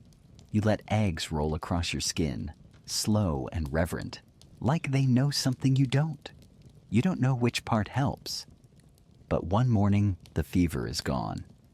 You blink into sunlight and realize your joints don't scream. Your breath comes easy. Your skin feels less like paper. You sit up. You whisper, "Thank you," to no one in particular. Just in case. You eat broth. You burn the blanket. You open the window. You never see the chicken again. But you imagine her somewhere. Retired now, honored. Maybe roosting in a shrine. Maybe telling stories to other chickens about the time she saved a human with nothing but body heat and mild indignation. You hope someone pays her in seeds. And sometimes, only sometimes, when the wind changes and your ribs ache in a way that's not quite memory, not quite warning. You whisper into the empty room, "Thank you, Dr. Chicken," just in case she's listening.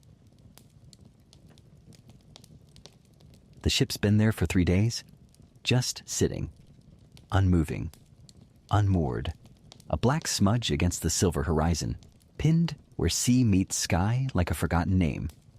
You count the sails. 2.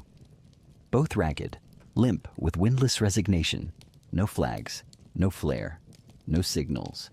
Just the sound of aging ropes creaking like tired lungs and the soft hush of waves too polite to touch it.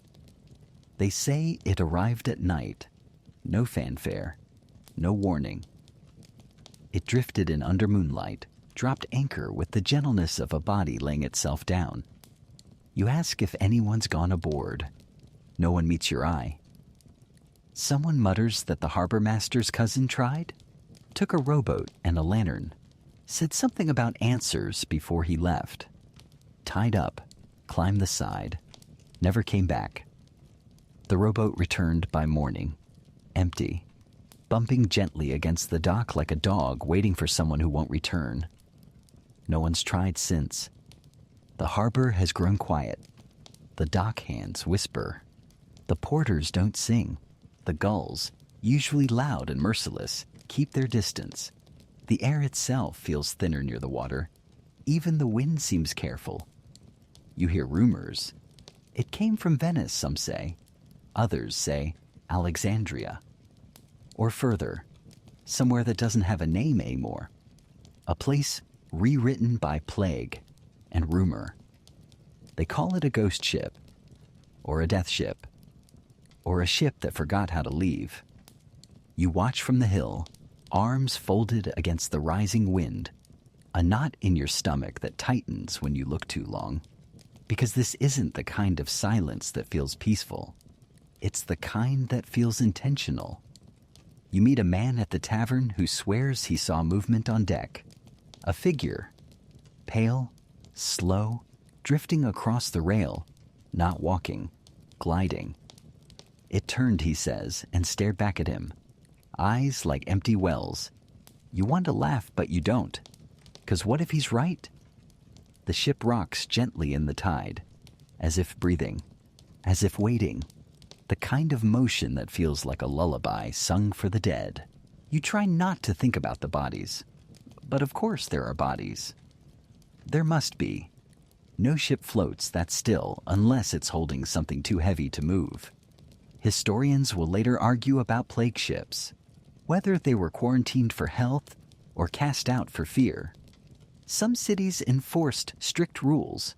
40 days offshore, no contact, no exceptions. Others took bribes, bent laws, let them dock. Those cities buried half their names. Some ports burned the ships before they could anchor. Others let them rot. Wooden coffins swaying just beyond reach. Some simply looked away. Your town has chosen looking away. They've stopped mentioning it, stopped watching the horizon, stopped acknowledging the black shape just beyond the breakers, as if ignoring it will make it vanish. But it doesn't. It waits, and then it's joined. One morning you wake and see a second sail on the water, torn but upright. A second ship, smaller, newer, anchoring beside the first like a younger sibling, settling in beside an elder too silent to warn. You panic. Surely they see the other vessel. Surely someone told them. Surely someone warned them. But they stay. 2 ships now. 2 shadows. 2 secrets the sea won't keep. That night your dreams turn. You see red sails, black hulls, masts like fingers scratching at the sky, empty decks filled with whispering, no crew, no eyes, just the steady groan of ships sailing toward shore with no one at the helm. You wake with salt on your tongue and the taste of mildew and wet rope behind your teeth. You hear of another village across the bay, another ghost ship. They boarded it, found corpses, found rats, found one man alive, slumped in the captain's chair, grinning wide enough to crack his lips, humming a lullaby no one recognized. He died 2 hours later, still smiling. You remember this when the wind shifts.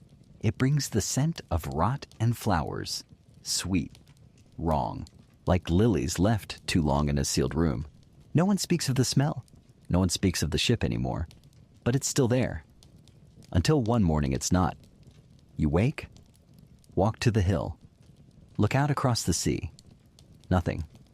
No sails, no shadow, just sky, just water. It didn't dock. It wasn't burned. It wasn't dragged away. It simply vanished.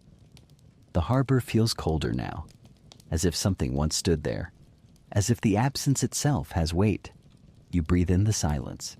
You walk home. You wash your hands with brine. You scatter salt at every doorway. You whisper a small prayer, not to any god in particular, but to whatever rules the tide. That night, as you settle into sleep, something knocks against the stones outside your door. Once, twice. A gentle tap. Wood against rock, or rope, or bone. You do not open the door, and in the dark, you pray it doesn't knock again. It's always at dusk, never noon, never dawn, always dusk, when the light tilts just enough to make shadows longer than they should be. That's when the cart rolls by. Slow, uneven, its wheels groaning like tired knees, its joints creaking like a prayer that's been repeated too many times. You hear it before you see it, that dull thud of a warped wheel hitting uneven cobblestone, the faint clatter of something hollow in the back, and then, always, the voice. Bring out your dead. Not loud, not urgent, not even mournful, just spoken. Flat, tired, routine, like a peddler announcing bruised apples, like someone reading from a script he stopped believing weeks ago. You crack the shutter. The cart is half full. Bodies stacked like firewood, wrapped in linens if there was time, naked if there wasn't. Some seem to sleep. Others don't seem human anymore. One arm dangles over the edge, pale, hairless, the hand open like it's waiting to be held. You close the shutter. You try not to breathe. They come every night now. Sometimes 2 men, sometimes 3. Always with the same cart. Sometimes they hum under their breath. Sometimes they sing broken tavern songs with cracked voices. Sometimes they move in silence, as if the dead might wake. They wear scarves over their mouths, once clean, now permanently gray. You saw one lower it to smoke. He didn't flinch, didn't cough, just stared out across the alley like he'd forgotten what it meant to be afraid. No one cares anymore. Grief has turned numb. Historians still debate the logistics. Who gathered the bodies? Who paid the men? What rites were lost or abbreviated? Some cities used ferries. Others lit pyres. Some had order. Most had chaos. And in the margins, always, there were neighbors. Bearing neighbors. Without priest, without ceremony. With dirt still under their nails. In your town, it's the cart. Always the cart. Always moving. Even when it's gone, you hear it. In your dreams. In your breath. In the way your heartbeat sometimes stutters into that same rhythm. Clunk, drag, creak. Like death-wearing boots, it's walked in too long. Tonight, they stop outside your neighbor's door. The one with the rosemary wreath, you hadn't noticed a red X. Maybe it faded. Maybe it was washed away. Or maybe they didn't bother anymore. Maybe the silence was enough. The door opens slowly. A man steps out. He holds something bundled in his arms. Small. Too small. He doesn't speak, just hands it over like laundry. Like surrender. The cartmen nod. One takes it, places it in the heap with practiced carelessness. The wheel turns again. You slide down the wall. You don't cry. You just sit. The next morning, the air smells of lime and ash. Someone's begun dusting the alleys with chalk and crushed bones. A desperate effort to purify the stones. It doesn't work. The rats still run. The coughing still comes. The sky still holds its breath. But the cart still comes. And that means the sickness still counts. One night, you follow. Not closely. Just far enough to see. They leave the square, down the hill, past the last house with its shutters nailed shut, toward the forest's edge where the soil stays soft and the roots make no protest. There is no graveyard here, just a pit. Wide, shallow, dug hastily and growing wider by the week. They do not lower the dead. They toss. You flinch with each thud. Some they check. A breath, a twitch. Most they don't. A priest stands nearby. Head bowed, lips moving. You can't hear him. You suspect no one does. His words float up, meaningless, to a sky too full to listen. Someone coughs. The cart turns. You walk home before they notice you. You boil water. You scrub the door frame with vinegar. You shift your bed so your feet no longer point toward the door. You keep a satchel packed. Not for fleeing, for when they come. Just in case. You start hearing stories of people buried too early, of moans in the ground, of claw marks on the inside of coffins, of a woman who walked out of the pit, bleeding and gasping, 3 days after she'd been declared dead. You don't believe it, but you don't disbelieve it either. You begin lighting a candle in your window. Not for the dead, for the men who carry them, because someone should see them. Someone should mark the passing. One night, one of them pauses. He looks up at your candle. His eyes meet yours. He nods. You nod back. No words. Just that. Then he turns. The cart moves on. The wheel hits stone. Clunk. And you sit down at the table with a silence you can't name. You wonder how many names have vanished. How many stories were never told. How many were taken at dusk, quietly, while the shutters were drawn and the streets were swept in chalk and fear. The cart comes. The cart goes. But you remember. You try to remember, because someone must. And then it stops. Not with fanfare.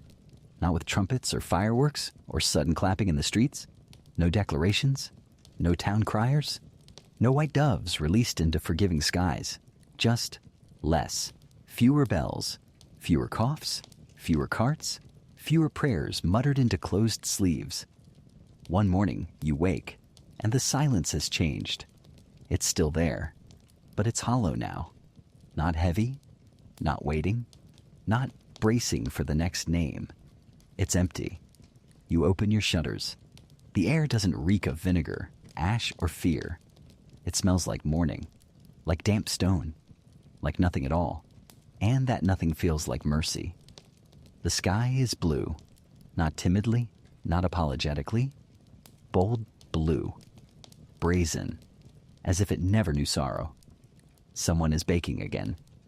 You smell bread and salt, and maybe, just maybe, time, and your knees nearly give out. You step outside. The street is still cracked, still dusty, still littered with the ghost of what was. But someone has swept it. Not clean, not yet, but with intention. There are footprints. Not just one or two, dozens, overlapping, big and small. Some deliberate, some wild. Some that veer sideways, like the walker forgot how to walk. You realize you haven't seen this many footprints since before. Before the fever took your neighbor's cousin's house and turned it into a silent shrine. Before windows were boarded and thresholds salted. Before you learned to count time by how many bodies passed your shutters. It's not over. But it's fading. The barber is gone. The apothecary's door swings gently in the breeze.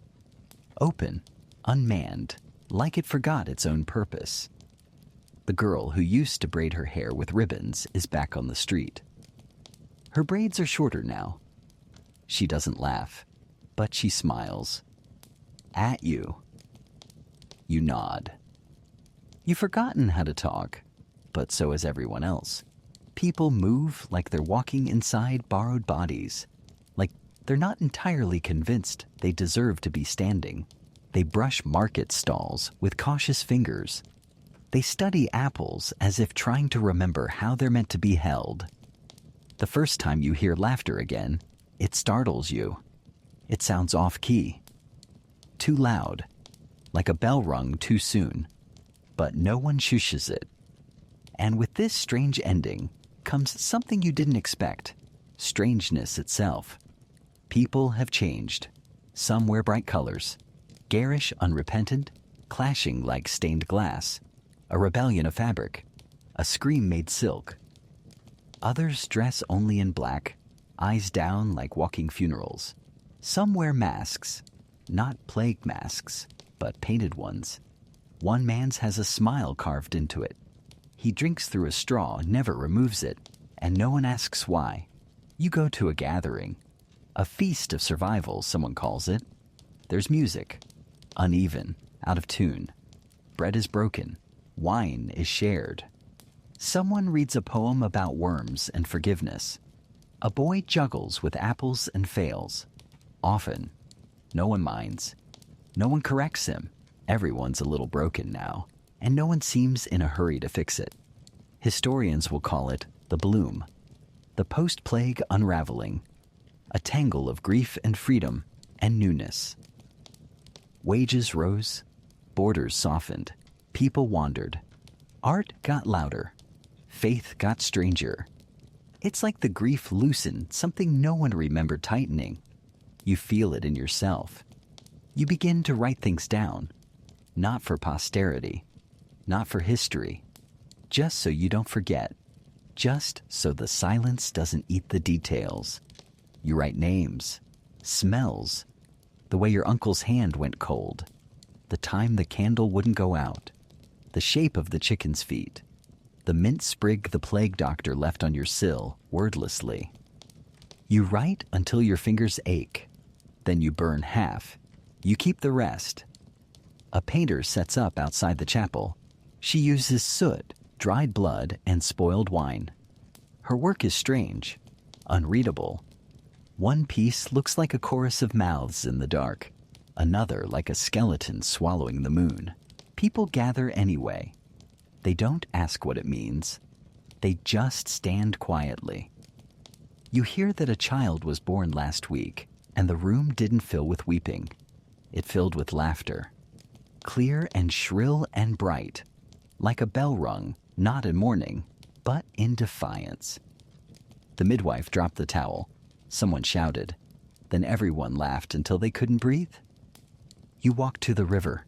Clothes are being washed again. Real clothes, not rags, not shrouds, blues and greens, a yellow sash. You see two boys throwing stones at a tree.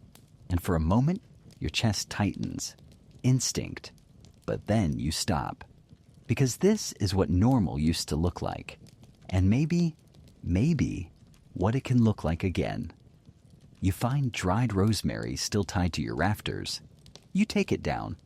You crush it between your fingers. You light it. You thank it. One morning, you hear church bells. But they're not tolling death. They ring clear. They ring hope. You're not sure what's happening. A marriage? A birth? A blessing? But you watch from your window and it's enough. You feel old. You're not. You just are now. More than you were. You have known too much to be soft again. But you can be quiet. You can be present. You can be the candle in the window.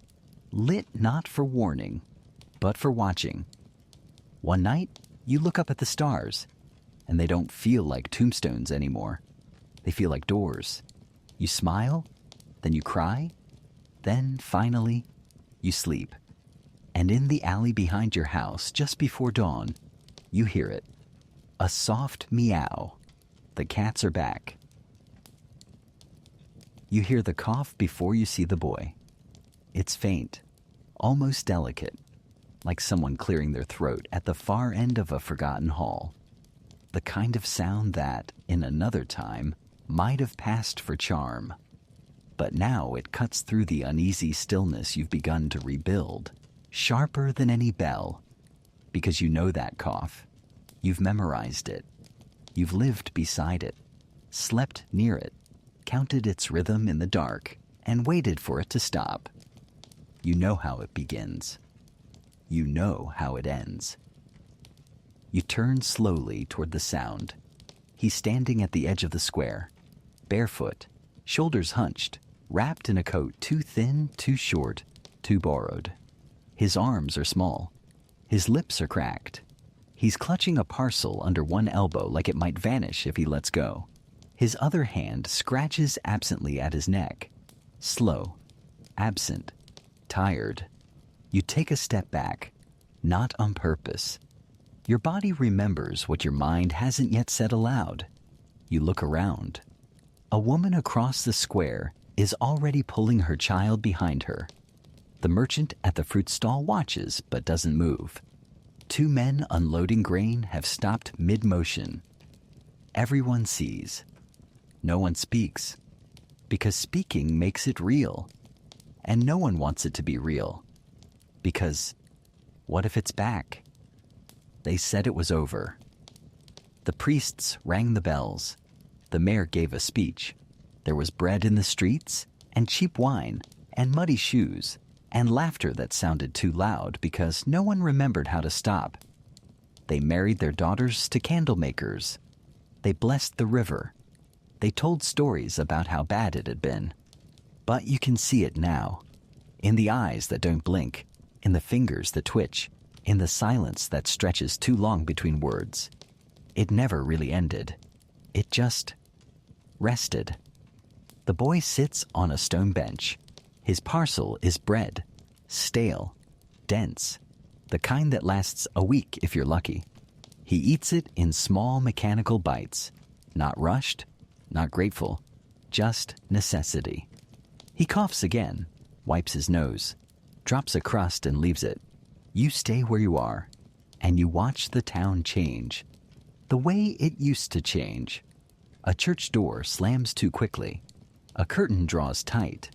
A cart rolls away before its crates are empty. A friend walks past you, doesn't greet, doesn't slow, just pivots and keeps moving. The air smells different, not wrong, not yet, but familiar. Wax, smoke, rosemary. You follow the boy, not close, just enough. He drifts through the alleys like someone without a tether, past the ruined baker's house, past the alley where the cats return to groom and glare, toward the monastery, the old one, the quiet one. He slips inside. You pause at the threshold. The monks never came back. Too many died. Too many left. Too much lost. But the stone remains. The door still opens. The walls still remember hymns. Inside, it's dim, dusty, and you hear something. Not a cough. A whisper? Not words, just presence. You step back. You go home. You light a candle. Historians will one day write about plague cycles. They'll chart the rise and fall in neat academic waves. They'll assign numbers. They'll argue vectors, rats or droplets, ships or saints. They'll try to tame it into narrative. But you live here. You remember. You sleep badly that night. You dream of bells, coughing bells, hoarse and hollow, of carts that rattle forever down alleys that never end, of names scratched into walls, of hands that never stop shaking. You wake with sweat beneath your ribs and the taste of sage on your tongue. You're fine. You say it out loud. Twice. You begin to notice the signs again. A door that hasn't opened in 2 days. A widow who suddenly stopped selling eggs. Garlic pinned to collars. Shoes left outside. You boil water. Not because it's needed, because it used to be, because the sound of water hissing over flame is comforting in a way that prayer isn't. You mop the floor. You fold linens like they matter. You mutter old blessings into your sleeve like muscle memory. The boy stays in the monastery. He's not alone anymore. Others have come. The poor, the sick, the hungry, the unclaimed, the ones who never waited for permission to survive. You watch them from the edge. You don't go in, but you don't leave either. The town is holding its breath again. It's in the way the baker's boy won't touch the coins you hand him, the way the cloth merchant rearranges her rosemary like it's a weapon, the way people speak in fragments, half sentences with soft edges. The fire pit in the square has been rebuilt, not lit, not yet, but ready just in case. And the cough? The cough is still there, still soft, still circling, and maybe it never left. Maybe it just stepped outside for a bit. Maybe it's been watching, waiting, just like you. You are still here. You've forgotten what that used to mean. Once it sounded like triumph, like something shouted from rooftops, like the last page of a war journal signed with blood and breath, a banner raised over graves, a cracked toast in a dented pewter cup. Still here, you said. Raw-throated, fists clenched as if daring death to try again. But now it's quieter. A whisper, a murmur, a breath you check twice before you trust it. Still here. But for what? Most days, you sit by the fire.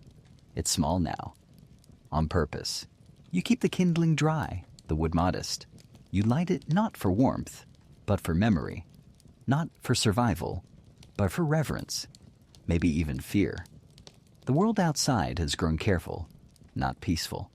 Not yet, just cautious. Like a house that stopped creaking because everyone inside is holding their breath. People speak differently now. There's more silence in their sentences, more space between words, as if every thought has to be carried through a fog before it reaches their mouths. Laughter exists, but it stumbles. It's always followed by a cough, or a glance, or the stillness that comes when someone remembers who isn't laughing anymore.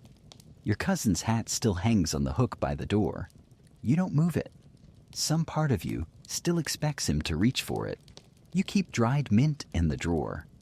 A ribbon of cat fur pressed inside a book. Not for spells, not for luck, just for the keeping. You're not superstitious. You're sentimental. That's what survival does. It turns everything into relics. There's a knock on your door. You pause. It's the neighbor who used to whisper fever like it was a curse. She says the church is opening again. The windows will be cleaned. There might be music. She asks if you'll come.